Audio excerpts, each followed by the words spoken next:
It's like a shark, NATO, except with poop. I'm not happy.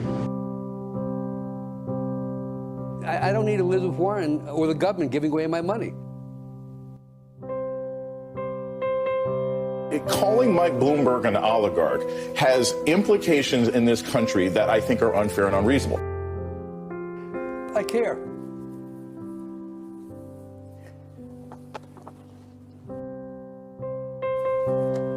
That's it.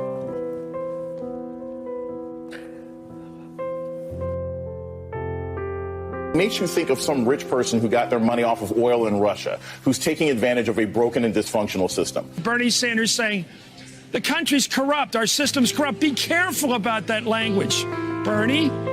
You know, be careful. Oh, well, I'm sorry.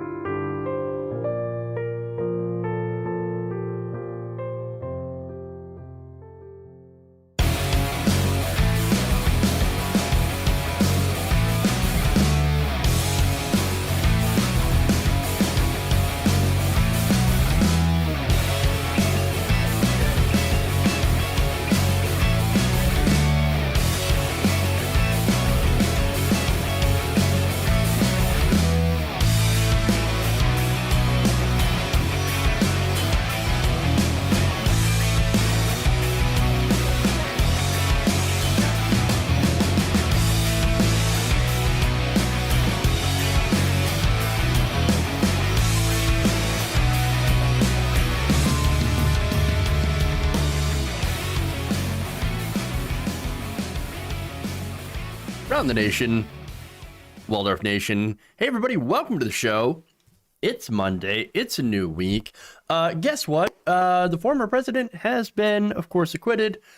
So the whole impeachment stuff is over with. He is 2 for 2. Wow. Did anybody really not see that coming? It turns out that Democrats did not apparently factor in for the fact that old Republicans are spineless bitches. But of course, that's what happened. That was kind of the big news over the weekend that happened on Saturday. I'm not going to go and recap that because this is sad. Yes, the Democrats had a chance to go and call in witnesses for the impeachment. They decided not to. I guess probably because they realized it was a foregone conclusion. Still, nonetheless, I would have liked to have seen witnesses anyway. It's not like it would have changed the result. But at least it would have been interesting, and it would have had some of these people on the record that had been incited by the president.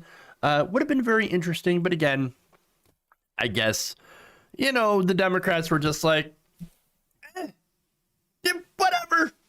Let's just get it over with so we can, you know, not do things. So we can actually take a week vacation and then come back, at least in the Senate, and start working on coronavirus. I thought that was all. The whole entire reason for rushing impeachment was to get done and to start doing the coronavirus stimulus stuff. No, not going to happen. Because we need to take a vacation first. Oh, that's wonderful. Thanks. Much appreciated. Okay, so obviously I have a lot of things to say. All right. A lot of things to say. It might have an impact on the future. I don't, you know, yeah, it'll have an impact on the future. It'll have an impact of Donald Trump being able to run in 2024 if he so chooses, and staying the dominant force in politics. And of course, also it sends a signal that, hey, you know what? Guess what? Insurrection's kind of okay as long as you're Republican. All right. So, hey, there you go.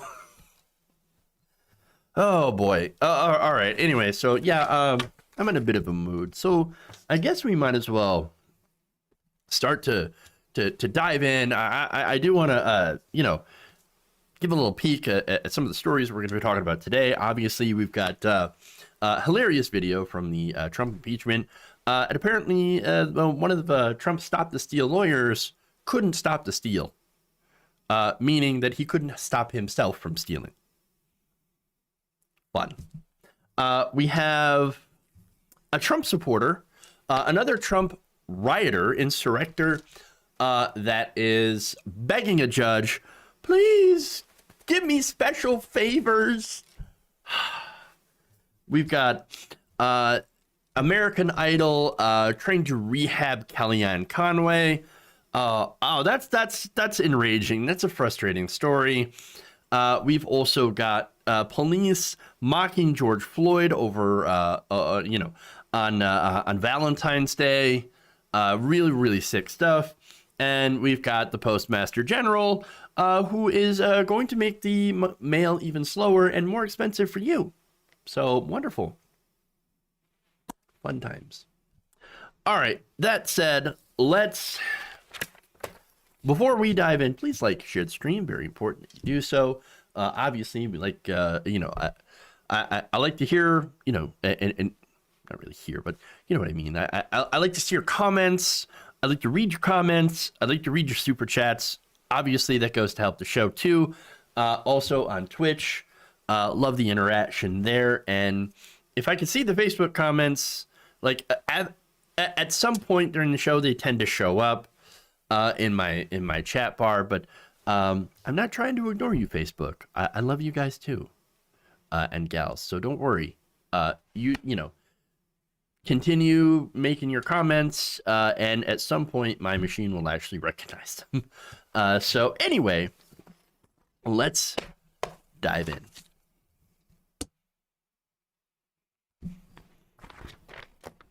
It's a very ironic story.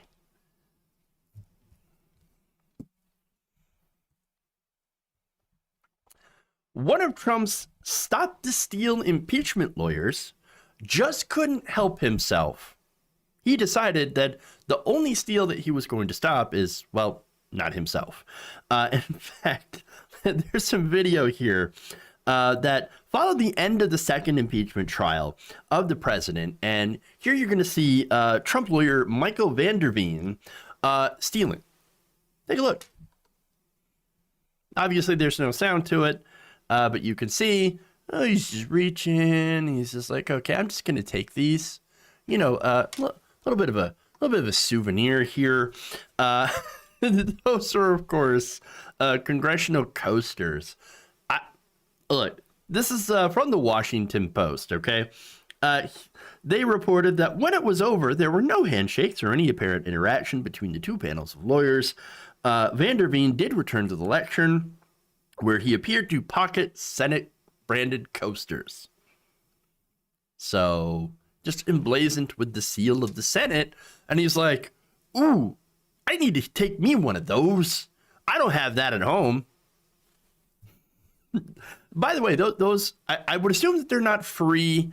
I would assume that they're not collectibles that you can take home and put on your coffee table or wherever you consume your hot beverages. All right. I don't know. I don't think that there's a set to collect. And I wouldn't be surprised, though, to see them pop up later on like eBay or something like, oh, hey, check out these coasters I got. Yeah, here, $99, $99.99. And you can have one from this historic day, the impeachment of Donald Trump. This is amazing. It is sort of ironic, though, that somebody here was a champion of the big lie, right? The lie that alleged the theft of an entire election, democracy and all that. Doesn't mind a little bit of theft here and there. I mean, if it's from us, from the taxpayers, so it doesn't matter. I mean, after all, it's government property, right? Who cares? It's the same man who's a member of a group of lawyers that defended Donald Trump even after he incited a mob to go and smash said government property. But hey, if you're a Republican, you can get away with all of that. After all, of course, only 7 Republicans voted to convict Donald Trump.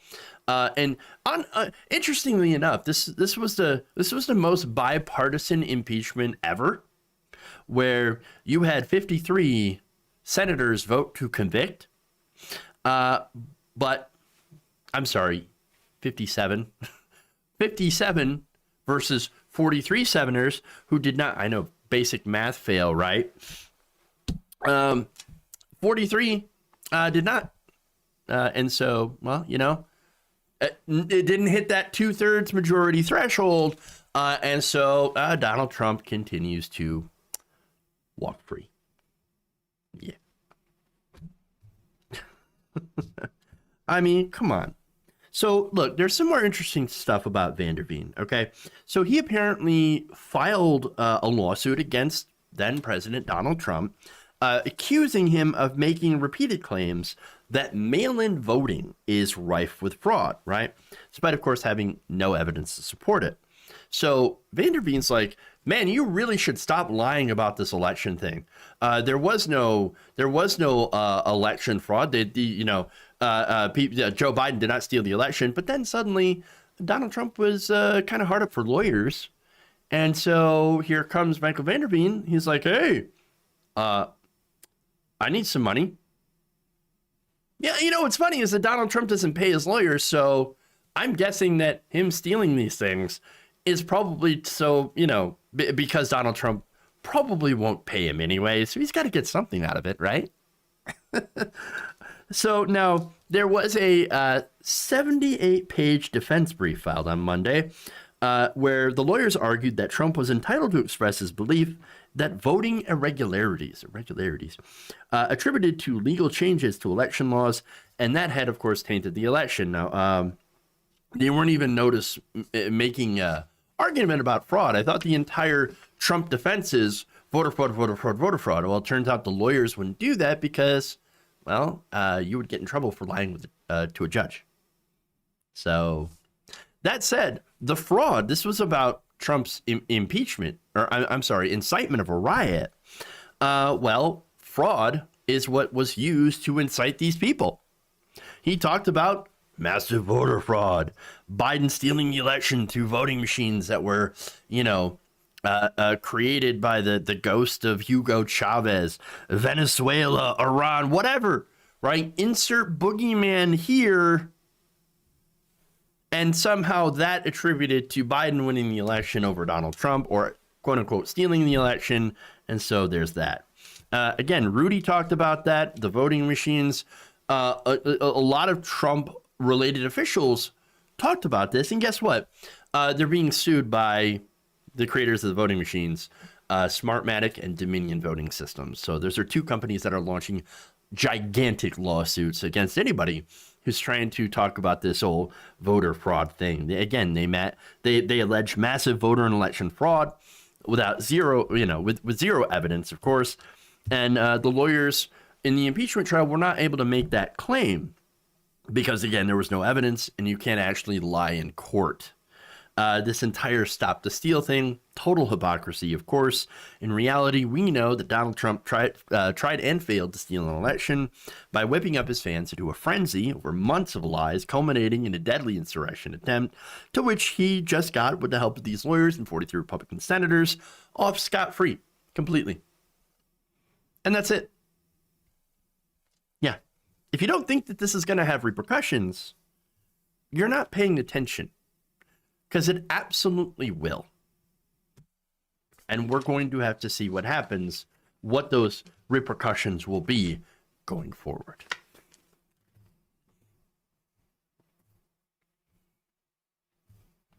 All right.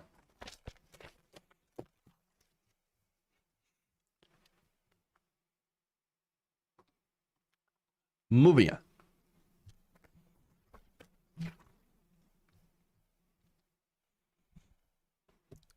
On Friday, as lawyers for former President Donald Trump had successfully argued that he should be acquitted at his impeachment trial, which, again, he was, one of his supporters was himself in federal court in Georgia asking for his son to be released from federal custody for being part of this Capitol insurrection. Now, the 18-year-old, of course, was charged with shoving an officer during the attack on the U.S. Capitol. He, of course, also was wielding a weapon. Now, the man in question is an 18-year-old, Bruno Kua, along with his parents, and they all went to the Capitol. They all went to this, Stop the Steal rally on January 6th, and they all believed the conspiracy theory that Donald Trump had actually won the election, that Biden had stole it using Hugo Chavez, Venezuela, and what have you. And of course, the media, the deep state, Iran, they all plotted and got together to steal the election from Donald Trump, so they believe. So now they went to the Capitol and got into a little bit of trouble.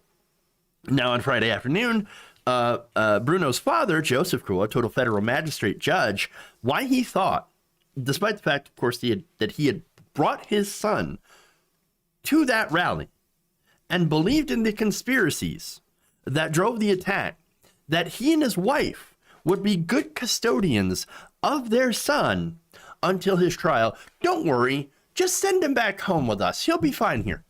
Okay, Bruno's going to be great. Now, here's the thing. It's amazing that they're making this argument that, oh, no, we're going to be good custodians, right? Because, of course, the same people who brought and encouraged their boy with unhinged conspiracy theories to become a violent insurrectionist is totally fit to watch over that same son before his trial, to keep him on the straight and narrow. Interesting.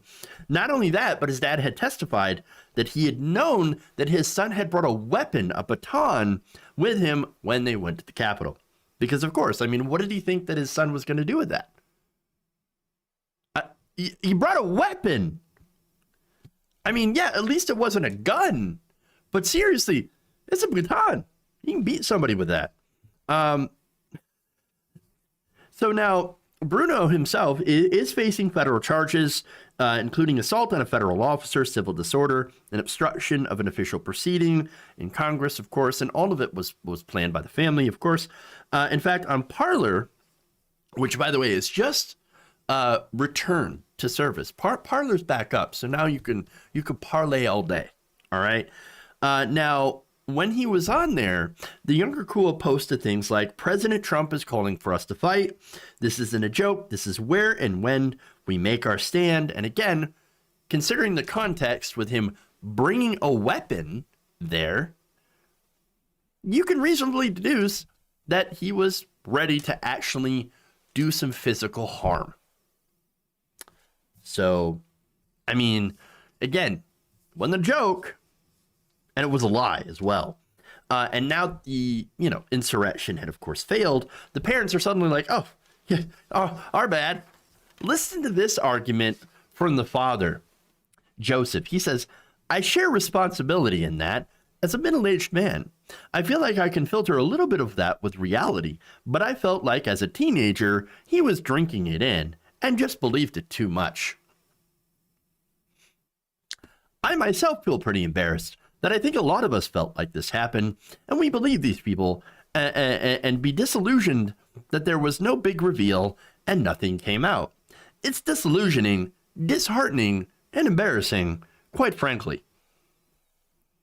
He said he was also embarrassed that we drank in a lot of this rhetoric from so-called leaders that just never materialized. Oh man, all these people were telling us that all this stuff was going to happen, and that Q would come and arrest Joe Biden, and after we prevented the steal, and all this stuff was going to happen, and the FBI was going to arrest all the deep state pedos, and then what didn't happen? Oh, that's embarrassing. Egg on my face. Oops. I guess we all should just go home. The whole insurrection idea, kind of embarrassing now. What's funny is that the people who were putting out these conspiracies, right, were right-wing media figures, conservative talk. We also had politicians that were up there, allies of the president, lawyers that were all talking about this. And ironically, what right-wingers call the fake news media was actually putting out true information, and what they considered to be the real media was putting out actual fake news. Funny how that turns out. And who the fake news was. Of course, Fox News, OAN, Newsmax, Rudy Giuliani, Donald Trump, Lin Wood, Mike Lindell. All of them are liars. Stone cold busted lying about all of this. Nobody should ever listen to them. Period. They are fake news. But here's what the elder Kua said. There's more. He said, it was only after the attack in the Capitol, but before his son's arrest, that he backed away from the mass voter fraud conspiracies. I guess maybe that whole insurrection made things a little too real for him. I don't know. But He said he had hoped that seeing a massive crowd outside the Capitol would bolster the courage and confidence of Republican lawmakers. What to what? To lie, to say that this election was stolen and that we're gonna literally overturn it by stopping the certification process of Joe Biden, the rightful winner of the 2020 election, just hand it over to Donald Trump. That's literally what you were hoping for. That's what you were calling for. That's what the entire conspiracy was about. So, insurrection. Now, though, he says, well, I realize the truth. It turns out Joe Biden, he is my president. Turns out that the people that were telling me all these things were just lying to me. And I just figured it out. Oh, really? Quote, I feel like I maybe should have known a little bit better at my age. At some point, you're like, I think this is a bunch of BS. No, really? Really? But you didn't do your research, though. You didn't think about it, did you? No. No, despite all the information, factual reality being 100% available for you to go and consume, to watch and acknowledge, right? No, you chose to believe in a fantasy, a power fantasy, which has ended up having real world consequences on, a lot of people, including your own family. And now, look, here's what you need to do. You need to buck up and you need to let your son take responsibility for his own actions. Seeing, there's this whole thing about personal responsibility that this family doesn't seem to understand. I mean, the son did the crime. He's going to have to do the time. Because, again, it wasn't just you. He did those actions, but you are all at fault. And I don't think that you or your son deserve any sort of special treatment for this. Not at all. This entire story, this is another example of right-wingers thinking that they deserve privilege, even though they did something wrong. Do you think that they would let somebody who smashed windows during the BLM riots would, go back to let them just go back to his family? He's fine. No, go ahead. Black person, go back to your family and wait it out till trial. We're not going to put you in jail. Oh, no. Do you think that would happen? Hell no. Absolutely not. You know that the one black guy who showed up at the Capitol insurrection on the Trump side was denied bail. What makes you think that anybody on the BLM side would be treated like this? Or would even have the temerity to ask? Of course not. Why should your son be an exception? If he's a real conservative, by the way, he should take that personal responsibility. He's an adult. He's 18 years old. He made up his own mind. Yes, you encouraged him. Yes, you helped him. Yes, you homeschooled him and fed him full of all this false information. But you know what? Your son needs to learn personal responsibility, needs to realize what the real world is actually like. It turns out that when you do something wrong, there are consequences. And it just makes me think of the affluenza, all right? Where this person who, I forget his name, the affluenza kid, went and, got drunk, joyrided around and killed 4 people. I believe he killed 4 people. And they're like, yeah, he's white and wealthy. I mean, he just never learned that there's actually consequences to your own actions. And so we shouldn't actually give him consequences. Affluenza. No, I think that's complete and utter bullshit. Absolute bullshit. They should not, they should be able to face the consequences of their actions. At some point, they should learn. You F around, you find out. That's all I'm saying. And look, it turns out that he just might actually learn, which is really good. In fact, Ryan Kareem Buchanan, a prosecutor for the Justice Department, actually moved to detain Bruno, saying home was, quote, not a suitable place for him. Quote, I don't believe that home incarceration would work because he's an 18-year-old who's homeschooled. The things that Bruno Kua had ingested, not only from the internet but from his parents, led him to the attack on the Capitol. Now, Joseph had testified that he believes some of this came from him. He acknowledged that he bears some responsibility for his son's belief structure and then the actions that arose out of those. Definite homeschool fail. But Buchanan said, but absent the internet, absent going to any rallies, his parents are still there. He went up to D.C., his parents went with him, and then he committed multiple felonies there. The idea that this is some type of learning experience for him, the danger that he poses has not been mitigated. The danger he poses, I believe, is mitigated with him in custody. That is a strong case, 100%. I agree with that, as does the Chief Magistrate, Judge Alan Baverman. Bruno, he ruled, would be held in custody until his trial. He would be sent back to D.C., where he will face trial for his crimes, or more likely, of course, take a plea deal. Now, here's what he said, quote, we have a lot of really really dangerous people who show up here in federal court. But I have to say, this is the first time in a number of years in a non-family drug case where his parents were maybe not instigators, but aiders and abettors, and didn't take steps to stop their child from going off the rails. True. Baverman said that it was not very credible to him that Kua's father didn't see the danger of what was happening, given that he saw the Trump supporters in paramilitary gear, knew that his son had a weapon, and allowed his son to go up the scaffolding around the Capitol. Quote, I have rejected custodians far less involved in the criminal conduct of the defendant. Mr. Kua said that they were misled by leaders, while Mr. Kua is supposed to be a leader as a parent. Damn. I love this. This keeps getting better and better. So Baverman also said the attack on the Capitol was, quote, an attempt to overthrow the lawful processes of the United States government. And now we're saying, well, darn, I really didn't mean any of that. But that's what his mindset, what in his mindset continued after the 6th, when there was no evidence. Even when the ex-president said, go peacefully, we're still hearing talk from this defendant of revolution, quote unquote, I want to fight. Baverman said that based on Kua's actions both before and after his criminal activity, there were no conditions that could be reasonably assure the safety of the community. Therefore, I'm detaining Mr. Kua and I'm removing him to the District of Columbia.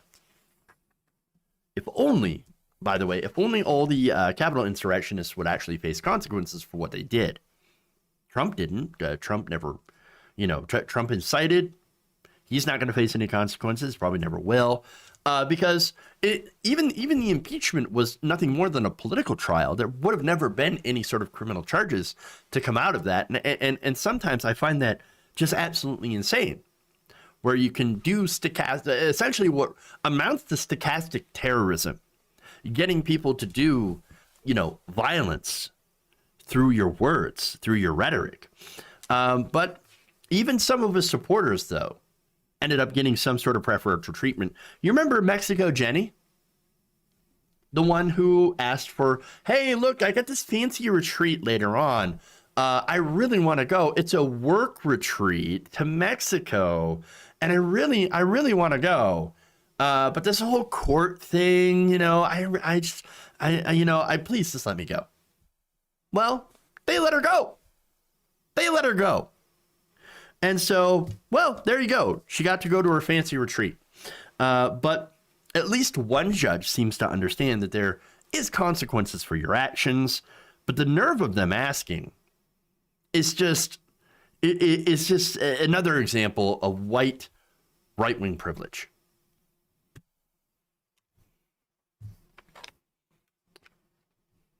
All right. This is a good question. Oh, I did not mean to. Let me unhide that. I should wanted to show that message. But Mark Wren asks, and I will get to this. I'd like to know why President Joe Biden can't get rid of Trump's asshole postmaster, which did nothing but cause problems like Trump has done over the past 4 years, actually 5 years. I've got an answer to that, Mark, and we will get to that later on. That's actually one of the segments I'm going to explain why he can't just get rid of it. So, all right. And then, let's see. Right-wing fascism murdered more people than any other terrorist organization in this world, at least in the United States, as far as I know. It's called rich privilege. Yeah, which tends to be white and right wing. Generally. Barley Hop. She's a florist. True. She is a florist. Trump will be tried for a long list of criminal and civil crimes. They don't call him Teflon Don for nothing. And until I see it happen, until I see him face any sort of consequences, I'm just going to defer to what we've seen happen in the past, where Trump never faces any consequences.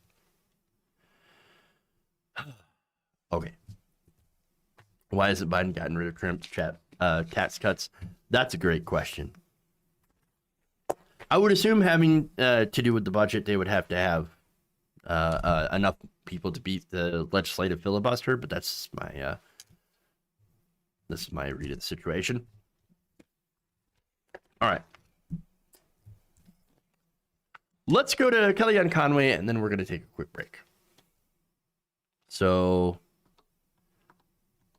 let's do that.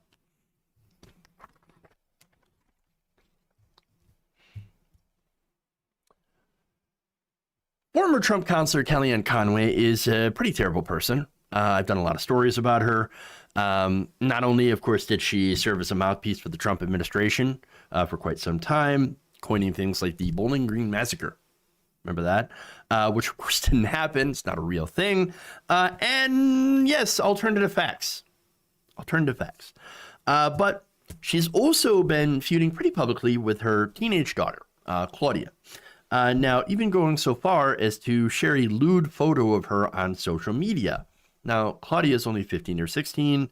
I can't remember which, but generally she's a minor. Okay. And that's what's important. She's a minor.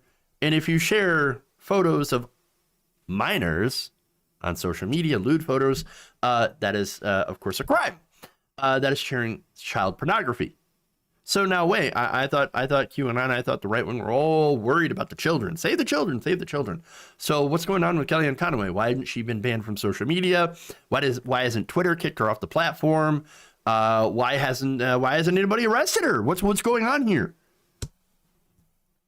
It's a good question. Now, her dad isn't much better. Her dad co-founded the Lincoln Project, who, despite, of course, grifting resistance libs out of millions of dollars in donations, had no effect on the election whatsoever. Remember, they said, "Oh, we're gonna beat Donald Trump by showing ads." Now, let's be fair; some of the ads were pretty funny, but I'm look, libs are the audience to that. All right, and yeah, I like dunking on Donald Trump. Who doesn't like dunking on Donald Trump? But at the same time, it didn't really do anything to help the election of Joe Biden. In fact, you ended up having more Republicans voting for Donald Trump this time than last time. And so they made a lot of money. They pocketed a lot of cash from this grift, right? And of course, the Lincoln Project also, one of the co-founders is accused of sexually harassing his male employees and helping to foster a very toxic work environment. So basically, it seems like everything that this family seems to touch is cursed, which led to an interesting moment on American Idol. So now I would love to show you the clip. I'm not going to be able to. So it has music in it, and I will get DMCA'd. I will get DMCA'd so fast for a 10-second clip, my head will spin. So I'm not going to be able to do that, but I can show you at least a screenshot. So there's Claudia, there's her mom giving her a nice special message.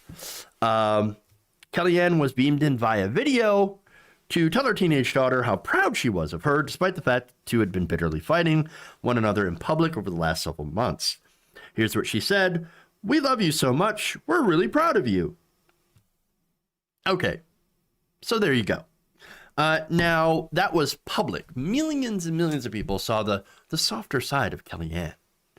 Now, if you've been living under a rock or in a coma for the last 5 years, what you would have seen is a very sweet and supportive parent giving encouragement to their young daughter, who's on American Idol and is trying to start a career in entertainment. And it's like, "Oh, you're going to Hollywood. Wonderful, wonderful."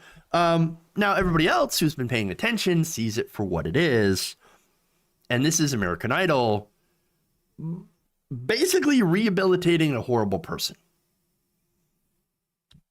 And many were not pleased. All right. So now let me give you a little snippet of the social media just to gauge some people's reactions. One person, Leslie Abravanel, who's been a very vocal Trump critic on Twitter, said, "Never missed a season of Idol. While Claudia wasn't horrific, and you've had worse, there's no way any judge in any season would have let her through were it not for her controversy. Being that she is a child, I blame her parents first, you second. Thanks to Katy Perry for saying no." So, look, I don't watch American Idol. I don't really care for it. I hate reality television. I'm sorry. But I'm not sorry. I absolutely despise reality television, right? And the only reason I'm talking about this story is because there is this tendency by lib media to go and rehabilitate some of the worst people. And I wouldn't be surprised if a few years from now, once Trump is safely out of the ability to say he doesn't run in 2024, he's like, oh, I'm too old, I'm going to hand it over to whatever Republican.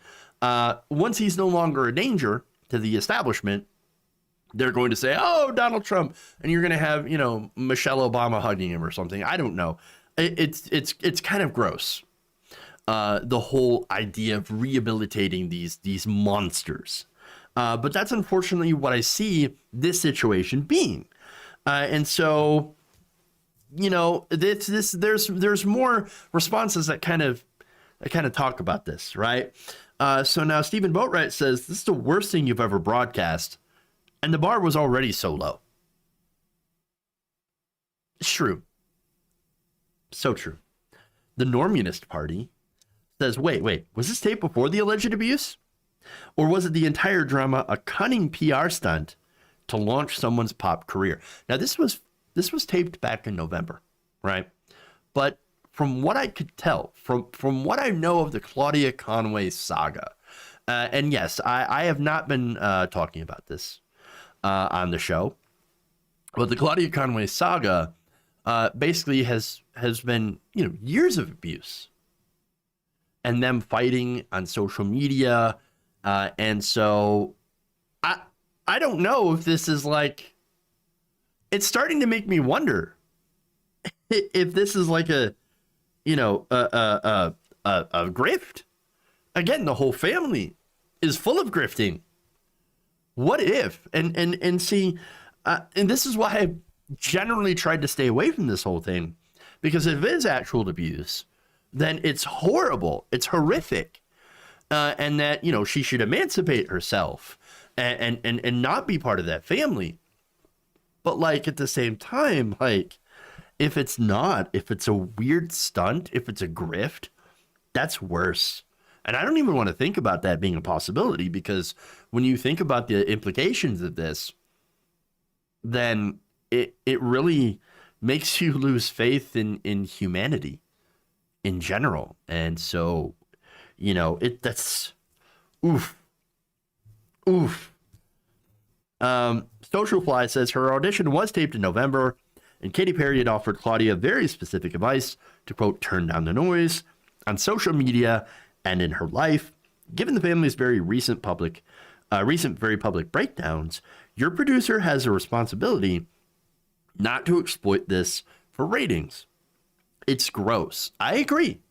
But again, ratings here are absolute king.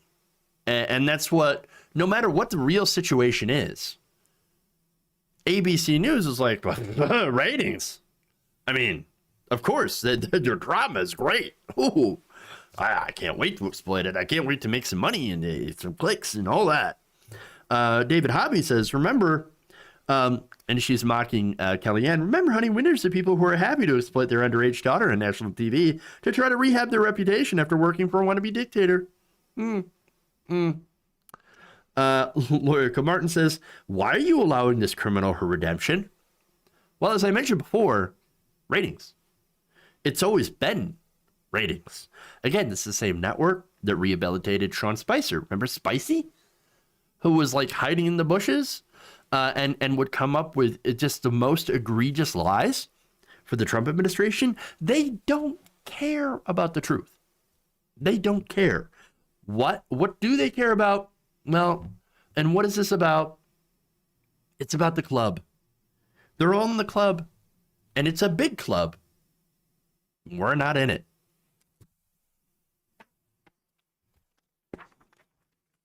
Yeah. So, I'm going to take a quick break. We'll come back. We have police being disgusting, as usual. And then we've got the Postmaster General and his new plan to make the post office even worse. Stay right here. We'll be back in a minute. Around the Nation.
Masturbate all day long. Don't you want to please me?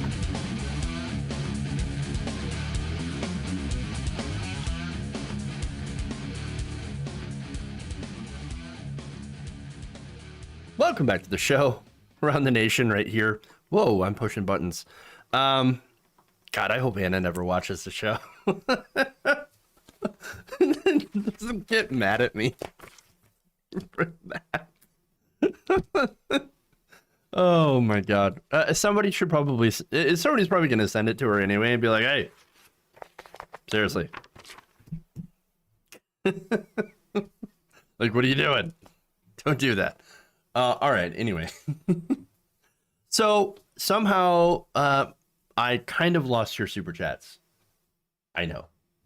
I can only read like half of them, which is ridiculous. But it doesn't show up on my, the full ones don't actually show up on my screen, and it's really stupid and ridiculous. So I apologize for that. But let me read what I can. Thank you, Adrian Benefield. Just keep up the good work. Obi Jeff Kenobi. Yeah. Like Bruno asks, does this mean Maxine can get Antifa to run Republicans off the road? Maxine Waters. I don't know if you, I don't know if you know this, but Antifa doesn't really answer to anybody because it's not an organization. It's just an ideology. So I don't know if you know that. You can't go to like Antifa headquarters and lobby like, hey, there's an Antifa meeting here later on. We need to plan the next Antifa action. You know what I'm saying? Okay. Here we go. I can read them all. Awesome. Adrian Benefield also says affluent Jeff, and I bet if he was not wealthy and white, he would not get away with it. I think more than likely he will. Homeschool equals no social skills. I don't 100% think that homeschool equals no social skills. But certainly it depends on the type of homeschool that they do. Obviously, if it's right-wing religious indoctrination, then yeah, you're going to have some issues. I'm just saying, you're going to have some issues. Awesome voice acting for that. Thank you. Appreciate that. All right. Let's move on. Twitch. Thank you, Tempadan, for the tier 1 subscription, 2 months. Thank you so much. Much appreciated. And thank you to the new follows as well on Twitch. Sign up. Go to twitch.tv /Jeff_Waldorf. People want to follow me there. And, if you don't like the YouTubes or the Facebooks, if not, there are good ways to... Hello, Pinseeker. All right. Nina's ad is crazy good. You know what? Should I play that at some point? Maybe tomorrow? I don't know. I should put up a poll to play Nina's ad. Nina Turner's. I love me some Nina Turner. All right. That said, let's move on.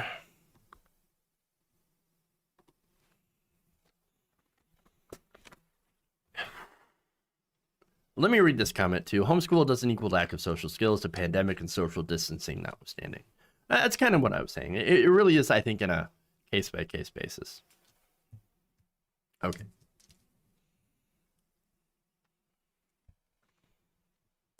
The LAPD is investigating reports that police officers were sharing an image that was mocking the death of George Floyd. So now this happened over Valentine's Day, and it was a Valentine's Day card caption that said, and it was George Floyd's face with the caption, "You take my breath away." So that's gross. Hey, keep it classy, LAPD. Now, George Floyd, of course, died in May of 2020 after Minneapolis police officer Derek Chauvin knelt on his neck for a total of 8 minutes and 46 seconds, 2 of which he was unconscious and unresponsive. Of course, since then, police and right-wing groups have attempted to downplay his death, blame it on everything but the police officer. For example, he had fentanyl in his system, and it was the fentanyl that killed him, even though the fact that his neck... so he had fentanyl in his system. Now, he was also getting, while being high on fentanyl, was getting his neck crushed. But of course, you just have to blame the fentanyl, right? I mean, he could have been absolutely fine getting his neck crushed for almost 9 minutes without the fentanyl, right? Oh, well, we'll see you get your neck crushed for 5 minutes or 9 minutes, and we'll see if you feel all right.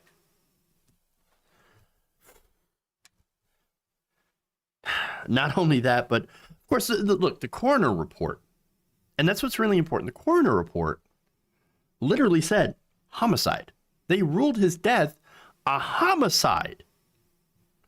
So, don't really come to me shocked when police groups would openly mock the death of a black man, especially one that has spurred massive Black Lives Matter rallies all over the world, not just the country, but the world. People were marching in solidarity with George Floyd. And so now the LAPD did acknowledge the reports in a series of tweets on Saturday, writing that they had, quote, become aware of allegations that the offensive image was being passed around the department. and that the original post had been created by an LAPD employee. Quote, at this point, the department has not identified any actual postings in the workplace or identified that it was in fact our department employee who created the image. Now, excuse me if I don't necessarily believe you, because, you know, cops lie to protect themselves. And so I don't really trust that. Oh, you know, we investigated ourselves and, you know, we found ourselves not guilty. Imagine that. Right. But anyway, the tweets continued. We have raised the apparent existence of the image and directed commands to survey the work sites for it. If found, any employee or supervisor is directed to take possession and identify those present. The department will have zero tolerance for this type of behavior. Zero tolerance for passing the stuff around, but, you know, when it comes to actually shooting unarmed black people, they don't seem to have a problem. They have a very, very big tolerance for doing that. Our investigation is according to LAPD Chief Michael Moore, telling the Los Angeles Times, our investigation is to determine the accuracy of these allegations while also reinforcing our zero tolerance for anything with racist views. He also vowed that his officers would find my wrath if he confirms that they were circulating the image. Zero tolerance for racist views. You would have to eliminate like 90% of that police department. I'm just saying. I don't believe them. Let's just say that. I have a distrust of police from covering them. And you know what's interesting is I'll never get harmed by a police officer. I'm not going to get shot. Look at me. Right? If they knew nothing about me and just looked at me, well, they would consider me an upstanding citizen. And therefore, yeah, I would not be harmed by these police. They would protect me, obviously. And we know why. You can see why. But if I looked like George Floyd, then things would be massively different. And that's the problem. There are different rules in this country when it comes to police. Okay? When it comes to people who look like me or dress like me, okay? You know, versus people who look and dress like George Floyd. And it's not an accident that so many racist memes and pictures or posts are circulated around police departments across the nation. It's because there are racists that are attracted to that power, and they end up becoming police officers. I'm not saying they all are, but in my opinion, the non-racist police, I'm guessing, don't exactly make up the majority of police precincts. Just saying. So I think we have a serious problem here. You can't effectively and fairly police an area and police people if you hold racist views against a lot of them, or negative views. You cannot build trust in communities and actually help to stamp out actual crime if you treat those communities like the enemy. And unfortunately, that's what we have right now. And I realize, of course, trust goes both ways, right? But I got to ask you, why would any black communities put any trust in our current system and our current policing structure? Whereas, how many stories have we done? How many stories have I talked about where, you know, somebody's having a mental health crisis and a family, a black family, calls on the police, or even a white family sometimes, calls on police to do something, to help out. And well, someone ends up injured or dead. That's what unfortunately happens. Why would you trust the system whatsoever? It is broken. And anything less, to me, than a complete overhaul is not going to fix any of that.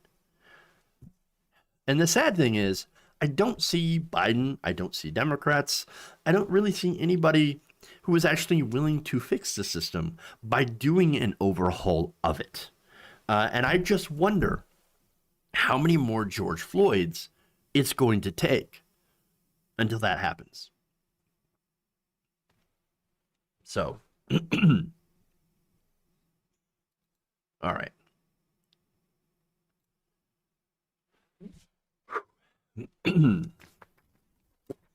Moving on.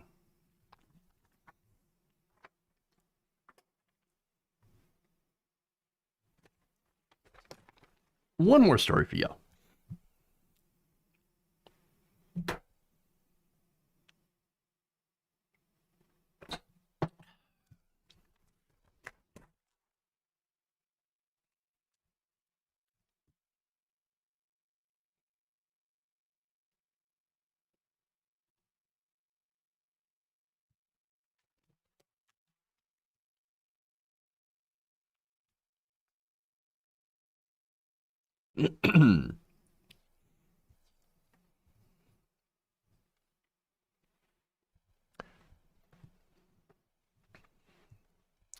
Postmaster Louis DeJoy is looking to build on his already stellar record of making the mail slow and expensive by making it even slower and more expensive. So now there is a new plan out from the Postmaster General that has been reported by the Washington Post with the support of the USPS Board of Governors, which is, of course, comprised entirely of Trump supporters. No surprise. They're preparing to put all first-class mail onto one single delivery track, a move that would mean slower and more costly delivery for both consumers and commercial mailers. So if you are a small business, you are going to be affected by this. If you use the mail to send mail, which arguably not a lot of people do, but a lot of small businesses do. So if you care about, small businesses and costs and jobs and stuff like that, you might be concerned that they are hiking the cost of mail. So now the Postmaster General has also discussed plans to eliminate a tier of first-class mail, letter, bills, and other envelope-sized correspondence sent to a local address designated for delivery in 2 days. Instead, all first-class mail would be lumped into the same 3 to 5 day window, the current benchmark for non-local mail. So again, it would take mail that generally arrives in 1 to 2 days and stretch it out to 3 to 4. Now, the plan also prevents first-class mail from being shipped by plane, forcing all of it into trucks and a relay of distribution depots. In addition to the new operational changes, the Postmaster General intends to push for significantly higher postage rates in the name of raising revenue, according to the Post. So, you get to pay more for the pleasure of receiving your mail even later. Or if you are sending a package or you are sending mail, you get to pay for slower mail. Great. Fantastic. So now the obvious question is, why doesn't Joe Biden just get rid of Louis DeJoy? Just fire him already. Well, it turns out he doesn't actually have the authority to do so. So now the Postmaster General is not appointed by the president or confirmed by the Senate. He's actually appointed by the local postal board. So now members of the postal board, however, are appointed by the president. So there is an end run. You can go around this by firing everybody on the board and then choosing people that are more aligned with you to choose then a Postmaster General. So obviously that would cause a lot of Republicans to scream and howl and cry, which is exactly why Biden should do it. Is he going to do that? Well, we'll get to that. So again, he's not going to want to sit on this, by the way. So postal governors, this is a postal board, right? They can remove the Postmaster General with a majority vote. Can't have to be confirmed by the Senate. Now, the Democrats barely control the Senate. All right. So you're not going to want to wait, because if you wait until after 2022, well, you might not have the Senate. And so you kind of are going to want to act on this one. So now I don't know how many establishment Democrats right now are in favor of the plan to replace postal governors, but we at least have a couple that have spoke up. Now, here you have Senator Tammy Duckworth. Now, she became the first senator to call on Joe Biden to fire and replace every current member of the postal board, arguing in a letter that such a move is necessary to restore accountability and credibility and send a message to future leaders that silence in the face of a campaign of sabotage will not be tolerated. So now, sabotage, right? Now, the post office, look, Louis DeJoy, since he was appointed, since he was elected by the governors, has been working to dismantle the post office under the guise of fixing it, which is a completely Republican thing. The post office has been decimated ever since Republicans in Congress passed the Postal Accountability and Enhancement Act. Now, that happened in 2006, which required the U.S. Postal Service to create a $72 billion fund to pay for the cost of its post-retirement benefits 75 years into the future. There is no agency nor private corporation that has ever been mandated to do this. And yet the post office, the result of doing this, has left the post office absolutely devastated. And Republicans have used that mandate to justify privatizing parts of the post office and calling to break it apart and privatize it even more. Oh, look, the post office, they shouldn't be getting money from the government. They don't actually get money from the government. In reality, all the money they make is from basically their services. They don't actually get funded from Congress. And so the only time they've received money from Congress is through emergency, basically bailouts because of that mandate. Had we not had that mandate, had they not passed the Postal Accountability and Enhancement Act, the post office would be surviving just fine on its own revenue. But see, understand that Republicans voted to break it, to break the post office so that they can break it apart into pieces and sell it off to their private donors. That's what happens. It really is a great example of how to sabotage government services and then privatize them. Oh, look, it doesn't work. The post office is broken. I guess we're just going to have to rely on FedEx to fix it. Oh, darn. Now, an inspector general did say that, who did an investigation, said that Mr. DeJoy, who was a former logistics executive and major Republican donor, had initiated 3 major changes after he took office on June 15th, which included the elimination of late and extra trips to transport mail.